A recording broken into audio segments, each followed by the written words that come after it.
Hello viewers, আশা করি সকলেই ভালো আছেন। সকলের সুস্বাস্থ্য কামনা করে শুরু করছি আজকে সংক্ষিপ্ত ভিডিও। আমি ডাক্তার তাপস বাগচি। আমি একজন আয়ুর্বেদিক ফিজিশিয়ান, চিফ কনসালটেন্ট এবং কর্ণাধার কল্যাণী আয়ুর্বেদিক কনসালটেশন সেন্টার গোপালগঞ্জে। এছাড়া ঢাকার কয়েকটি আয়ুর্বেদিক প্রতিষ্ঠানে আমি কনসালটেন্সি করে থাকি।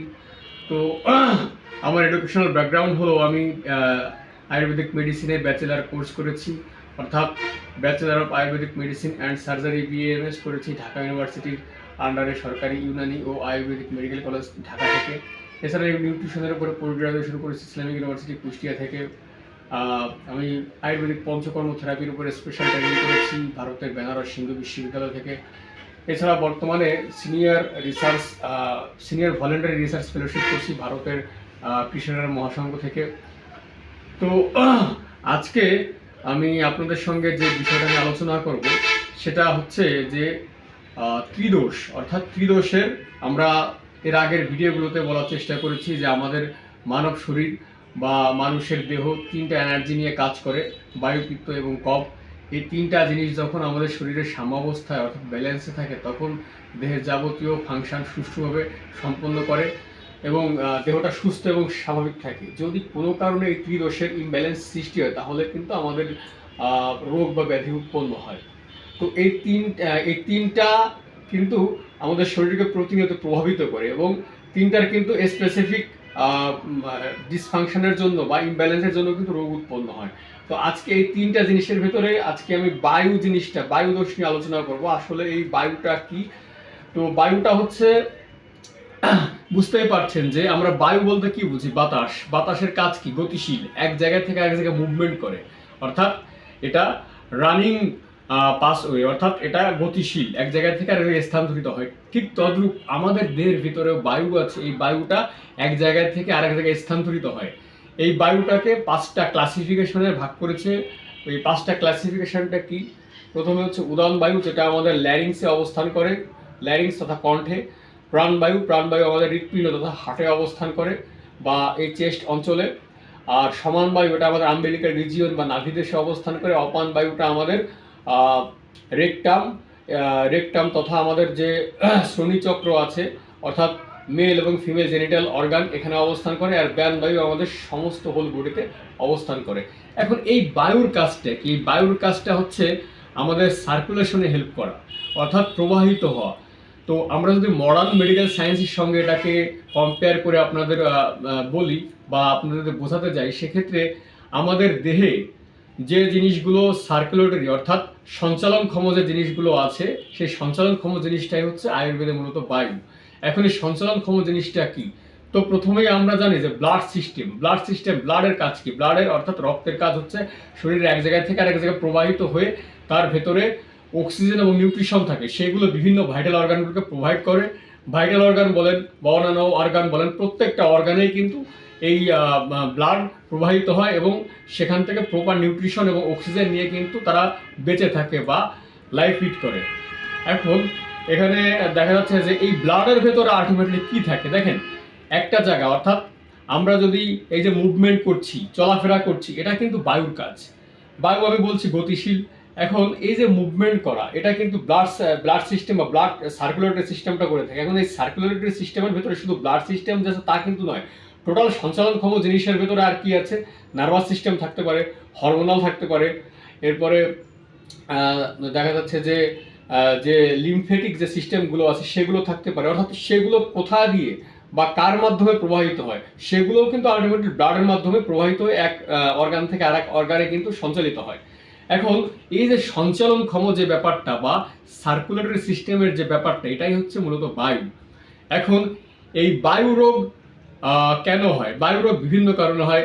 অত্যাধিক পথ পর্যটন বা দেখা যাচ্ছে যে অতিরিক্ত পরিশ্রম, অতিরিক্ত অধ্যয়ন, অতিরিক্ত বমন, তারপরে হচ্ছে বর্ষাকাল, গ্রীষ্মকাল ইত্যাদি সময়ে বায়ু প্রকোপিত হতে পারে। এবং এছাড়াও দেখা যাচ্ছে যে আমাদের লাইফস্টাইল বা তথা আমাদের যে আমরা যদি লাইফস্টাইলের কারণে কিন্তু হতে পারে। তো এই যে কারণগুলো আছে, এই কারণগুলো প্রত্যেকটা কারণ কিন্তু ইম্পর্টেন্ট। এখন এই বায়ুরোগ কত প্রকার? তো আমাদের এই আয়ুর্বেদে 5 প্রকারের বায়ুর কথা বলা আছে। বায়ুরোগ এখানে বলা আছে 80 প্রকারের। এখন 80 প্রকারের যে বায়ুরোগ, তো যেহেতু এটা সার্কুলেটরি বা সঞ্চালনের সঙ্গে যুক্ত, তো সেক্ষেত্রে এখানে কমন যে লক্ষণ বা সিমটমটা দেখা যাবে সেটা হচ্ছে পেইন থাকবে। আমাদের শরীরে যদি বায়ুর রোগ সৃষ্টি হয় সেক্ষেত্রে হবে পেইনের সমস্যা, এবং বাত ব্যথার একটা বিশাল ফ্যাক্টর এখানে জড়িত আছে। কারণ কি? কারণ এটা নার্ভাস সিস্টেম এবং ব্লাড সিস্টেম, নার্ভাস সিস্টেমের সঙ্গে জড়িত সার্কুলেটরি সিস্টেম। তো এখানে দেখেন যে নার্ভগুলো যদি ড্যামেজ হয়ে যায় সেক্ষেত্রে এখানে পেইন হতে পারে, পেইনলেস, ব্যথা ছাড়া অবশ থাকতে পারে, নিউরালজিয়া থাকতে পারে, প্যারালাইসিস থাকতে পারে, বিভিন্ন কিছু কিন্তু থাকতে পারে। এইবার শুধু যে বাত ব্যথা এর সঙ্গে সম্পর্কযুক্ত তা কিন্তু নয়। এখানে কিন্তু আমাদের 5 প্রকারের বায়ু 5 জায়গায় অবস্থান করে। সেখানে যদি আমাদের কারো স্বরভঙ্গ অর্থাৎ ল্যারিংস, উদান বায়ুটা যদি প্রকোপিত হয় সেক্ষেত্রে আমাদের কণ্ঠস্বরের সমস্যা হতে পারে, হর্নেস অফ ভয়েস হতে পারে, স্বরভঙ্গ হতে পারে। তো এইটা, কিংবা আমাদের মুখে বিভিন্ন রকমের ঘা হতে পারে। তো এইটাও কিন্তু সার্কুলেটরি সিস্টেমের একটা পার্ট, কোনো না কোনো ইমব্যালেন্সের কারণে এটা হচ্ছে। প্রাণবায়ু, আমরা সাধারণত হার্টের যদি কোনো প্রবলেম আমরা দেখে থাকি সেক্ষেত্রে কি প্রবলেম, এটা হার্ট অ্যাটাকের মতো একটা প্রবলেম হতে পারে। এরপরে দেখা যাচ্ছে যে প্রাণবায়ু প্রকোপিত হলে সাধারণত অ্যাঞ্জিনা পেক্টোরিস হতে পারে, তারপরে বুকে ব্যথা হতে পারে, চেস্ট টাইটনেস হতে পারে। এই বিভিন্ন কারণে কিন্তু বিভিন্ন সিমটম এটা দেখা দিতে পারে। এর মেইন উপসর্গটা হচ্ছে ব্যথা, অর্থাৎ বায়ুটা ঠিকমতো সঞ্চালন হতে পারে না।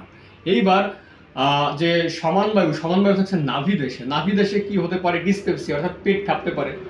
এখানেও দেখা যাচ্ছে যে বায়ু বিচরণ করে। আমরা জানি যে খাবারের একটা ভাগ বায়ু বিচরণের জন্য রেখে দিতে হয়। আমরা যদি 4 ভাগের 1 ভাগ খাদ্য, 1 ভাগ পানি, খাবারের তিনটা পার্ট করি, তাহলে 1 ভাগ খাদ্য, 1 ভাগ পানি, আর 1 ভাগ বায়ু চলাচলের জন্য রেখে প্রবলেম আমরা দেখে থাকি। সেক্ষেত্রে কি প্রবলেম? এটা হার্ট অ্যাটাকের মতো একটা প্রবলেম হতে পারে।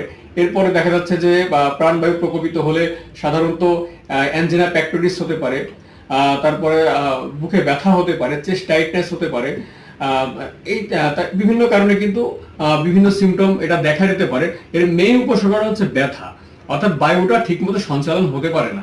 এইবার যে সমান বায়ু থাকছে নাভি দেশে কি হতে পারে? ডিসপেপসিয়া, অর্থাৎ পেট কাঁপতে পারে। এখানেও দেখা যাচ্ছে যে বায়ু বিচরণ করে। আমরা জানি যে খাবারের একটা ভাগ বায়ু বিচরণের জন্য রেখে দিতে হয়। আমরা যদি 4 ভাগের 1 ভাগ খাদ্য, 1 ভাগ পানি, খাবারের তিনটা পার্ট করি, তাহলে 1 ভাগ খাদ্য, 1 ভাগ পানি, আর 1 ভাগ বায়ু চলাচলের জন্য রেখে দিতে হয়, অ্যাকর্ডিং টু আয়ুর্বেদা। তো আমরা যদি এই বায়ু চলাচলের জন্য 1 ভাগ রেখে না দিই তাহলে কি হবে? তাহলে আমাদের এই বদহজম হবে, পেট ফেপে যাবে, এবং কনস্টিপেশন বা কোষ্ঠকাঠিন্যর মতো একটা মারাত্মক সমস্যা কিন্তু দেখা দিতে পারে। আর এই যে আমরা বলছি যে অপান বায়ুটা থাকছে কোথায়? অপান বায়ু থাকছে হচ্ছে রেকটাম এবং জেনিটাল অর্গানে, অর্থাৎ এখানে male genital organ, female genital organ কিন্তু জড়িত। তো সেক্ষেত্রে যদি আমরা দেখি যে এই অপান বায়ুটা প্রকোপিত হয়, অর্থাৎ এই অপান বায়ু যে সার্কুলেশন বা সার্কুলেটরি সিস্টেম, এই যে অর্গানগুলোতে থাকে, এখানে যদি এটা ইমব্যালেন্স অবস্থায় থাকে তাহলে কিন্তু এখানে কি প্রবলেম? মেল জেনিটাল অর্গানে যদি থাকে সেক্ষেত্রে কি হতে পারে? সেক্ষেত্রে অলিগোস্পার্মিয়া হতে পারে, স্পার্মের কাউন্ট কমে যেতে পারে, প্রিমেচিউর ইজাকুলেশন হতে পারে, বিভিন্ন রকমের সেক্সুয়াল ডিসঅর্ডার হতে পারে। কেন? এটা সার্কুলেটরি সিস্টেমের অংশ। এখন যদি আপনারা বলেন যে অলিগোস্পার্মিয়াতে স্পার্মের কাউন্ট কমে যায় বা সেক্সুয়াল প্রবলেমে তো হরমোনাল ইমব্যালেন্স হয়, এই যে হরমোনটা এটা কোথায় প্রভাবিত হয়? এটা তো আলটিমেটলি ব্লাডের মাধ্যমে প্রবাহিত হচ্ছে। স্পার্মটা হচ্ছে কোথায়? স্পার্ম প্রোডাকশনটা হচ্ছে কোথায়? সেটা অবশ্যই এই সার্কুলেটরি সিস্টেমের মাধ্যমে কিন্তু জেনিটাল অর্গানে যাচ্ছে। এইবার যদি আমরা আসি ফিমেলের কথা, সেক্ষেত্রে ফিমেলদের কি হবে? পলিসিস্টিক ওভারিয়ান সিনড্রোম, পিসিওএস, এটা কিন্তু বায়ু রোগের কারণে হয়ে থাকে। বায়ুর সঙ্গে কফও কিন্তু জড়িত থাকে, তবে বায়ুটা হচ্ছে প্রিডোমিনেন্ট। কারণ এখানে প্রিম্যাচিউর ফলিকলগুলো বা ডিম্বাণুগুলো কিন্তু বের হয়। কি কারণে প্রিম্যাচিউর হয়? কারণ ওই যে সঞ্চালন বা সার্কুলেটরি সিস্টেমের ইমব্যালেন্সের কারণে, বায়ু ইমব্যালেন্সের কারণে কিন্তু এটা হয়ে যাচ্ছে। এরপরে হচ্ছে অনেক সময় ডিম্বাণু তৈরি হতে পারে না, বা আলটিমেটলি ডিম্বাণু তৈরি হলেও কিন্তু আপনার স্বাভাবিকভাবে কিন্তু এটা পাস হতে পারে না, এবং হরমোনাল ইমব্যালেন্সের কারণে অনেক সময় অনেক মেয়েদের পিরিয়ড বন্ধ থাকে, পিরিয়ড ইরেগুলার থাকে। এর মেইন কারণ হচ্ছে এই যে অপান বায়ু, এই অপান বায়ুর প্রকোপ বা অপান বায়ুর ইমব্যালেন্স এবং সার্কুলেটরি সিস্টেমের ইমব্যালেন্স। এবার আমরা আসি ব্যান বায়ু। আমাদের সমস্ত শরীরে হোল বডি থাকছে ব্যান বায়ু। এখন এই ব্যান বায়ুটা যদি প্রকোপিত হয় তাহলে এখানে আমাদের সমস্ত শরীরে বডি এজ, অর্থাৎ আমাদের সমস্ত শরীরে ব্যথা হতে পারে। এরপরে দেখা যাচ্ছে যে স্কিনে কোনো ব্লিস্টার, বা স্কিনে দেখা যাচ্ছে যে কোনো ধরনের কোনো রাফনেস তৈরি হতে পারে, ড্রাইনেস তৈরি হতে পারে, স্কিনটা শুকিয়ে যেতে। বায়ুর কাজ কি? বায়ুর কাজ রুক্ষ করা, শরীরটা রুক্ষ হয়ে যাবে। আর রুক্ষ হলে কি হবে? রুক্ষ হলে স্কিনটা ড্রাই, শুকনো হয়ে গেলে সাদা সাদা সাথে সাথে একটা ভাব চলে আসবে। এই যে সাদা ভাব বা রাফ ভাব, এটাও কিন্তু ব্যান বায়ুর কারণে হচ্ছে, এবং সমস্ত শরীরে যে পেইনটা হচ্ছে এটাও কিন্তু এই ব্যান বায়ুর কারণে। কারণ এটা সার্কুলেট। আপনারা একটা জিনিস খেয়াল করেন যে আমরা যদি কোনো জায়গায় বাতাস প্রবাহিত হয়, সেখানে ফ্যানের বাতাস হোক, ন্যাচারালি কোনো বাতাস হোক, আমরা যদি হাতটা ধরি তাহলে কি হবে? তাহলে কিন্তু আমরা বাতাসটা এখানে ফিল করব, এবং লং টাইম রাখলে কিন্তু একটা ব্যথার মতো একটা ফিলিংস কাজ করবে আমাদের, যদি আমরা যেখানে বায়ুটা থামাতে যাই। তদ্রূপ এই বায়ুর গতিটা যেখানে রোধ হবে সেখানেই কিন্তু পেইনের মতো একটা কন্ডিশনের সৃষ্টি হবে। সুতরাং এই বায়ুর 80 প্রকারের রোগ, এবং প্রত্যেকটা আমি কিছু কিছু অল্প সময় নিয়ে বললাম। এখন এই বায়ু প্রকোপ বা বায়ু ট্রিটমেন্ট করবার জন্য এখানে আমাদের মেইনলি পঞ্চকর্ম ট্রিটমেন্ট আমরা করতে পারি। এখানে বস্তি থেরাপি আছে আমাদের, সেটা উত্তর বস্তি আছে, এক্সটার্নাল বস্তি, আর ইন্টারনাল বস্তি, উত্তর বস্তি। আর এক্সটার্নাল বা বাহ্যিক বস্তি হচ্ছে আমাদের শরীরে বিভিন্ন কোটি বস্তি, গ্রীবা বস্তি, জানু বস্তি, এগুলো আমরা 8 লেয়ার করে এগুলো করে থাকি। এখন বিভিন্ন ধরনের, এখন আপনারা জিজ্ঞেস করেন যে এর প্রকোপিত হয়ে গেছেন, প্রশমন কিভাবে করব? আমরা প্রশমন করব বায়ু প্রশমক যে সকল ভেষজ আছে সেগুলো দিয়ে, অর্থাৎ সিঙ্গেল হার্বস দিয়ে করতে পারি, কম্পাউন্ড ড্রাগ দিয়ে করতে পারি। সিঙ্গেল হার্বসের ভেতরে আছে হচ্ছে বলা, এরপরে হচ্ছে দেবদারু, কন্টিকারি, রাসনা, গোক্ষুর, তারপরে হচ্ছে পিপুল, তারপরে হচ্ছে থানকুনি। এই যে ভেষজগুলো থাকে, দেখেন এই এবং আরেকটা ভেষজ জিঙ্গ বিলোবা। তো এই যে বিভিন্ন ভেষজ থাকে, এগুলো কিন্তু সার্কুলেটরি সিস্টেমটাকে ডেভেলপ করে। এখন সার্কুলেটরি সিস্টেমটাকে ডেভেলপ করার ফলে কিন্তু এটা বায়ু রোগ থেকে এটা আমাদের মুক্ত দেয় বা মুক্ত করে দেয়। এখন এখান থেকে যে কম্পাউন্ড ড্রাগ গুলো হয়, সেখানে দেখা যাচ্ছে যে বলারিস্টের প্রিপারেশন থাকতে পারে, তারপরে হচ্ছে থানকুনির প্রিপারেশন আছে, জিঙ্গো বিলোবাদে বিভিন্ন ধরনের কোম্পানি ড্রাগ তৈরি করছে। তো এই যে আমরা যে এছাড়াও আরো অসংখ্য ভেষজ আছে, যেটা ভিডিওতে বলে সংক্ষিপ্ত ভিডিওতে বলে শেষ করা সম্ভব নয়। তো আমরা এই বায়ু রোগটাকে আগে নির্ণয় করি। সেটা নির্ণয় করে কিভাবে? পেশেন্ট আসলে তার লাইফস্টাইল এবং তাকে দেখে, অর্থাৎ বায়ু রোগের সিমটম হচ্ছে সে শুকনা হবে, তার ঘুম পাতলা হবে, চুল পাতলা হবে, এবং তার মন চঞ্চল থাকবে। এটা তার বাহ্যিকভাবে, এটা তার বায়ু দোষজনিত একটা ব্যাপার, এটা দেহ প্রকৃতি দেখে আমরা নির্ণয় করি। এরপরে তাকে আমরা যখন আসে, কোনো পেশেন্ট আসে, তখন আমরা তার নাড়ি অর্থাৎ পালস এক্সামিনেশন করি। নাড়ি পরীক্ষার মাধ্যমে কিন্তু আমরা কমপ্লিটলি তাকে ডায়াগনোসিস করে ফেলি যে সে আসলে কোন দোষে বা কোন প্রকৃতিতে আক্রান্ত। সুতরাং আপনাদেরকে আজকে আমি সংক্ষেপে বায়ু দোষ এবং বায়ু দোষের ক্লাসিফিকেশন এবং বায়ু দোষের যে ডিজিজগুলো হয় সেগুলো নিয়ে আলোচনা করলাম, এবং এর ট্রিটমেন্ট নিয়ে আলোচনা করলাম। তো আপনারা সঙ্গে থাকুন, নেক্সটে আমরা পিত্ত এবং কফ নিয়ে আলোচনা করব। আজকের ভিডিও এই পর্যন্তই। আপনারা সকলেই ভালো থাকুন, সবাইকে সুস্বাস্থ্য দিয়ে আজকের ভিডিও এখানে শেষ করছি। সবাই ভালো থাকবেন, ধন্যবাদ সবাইকে।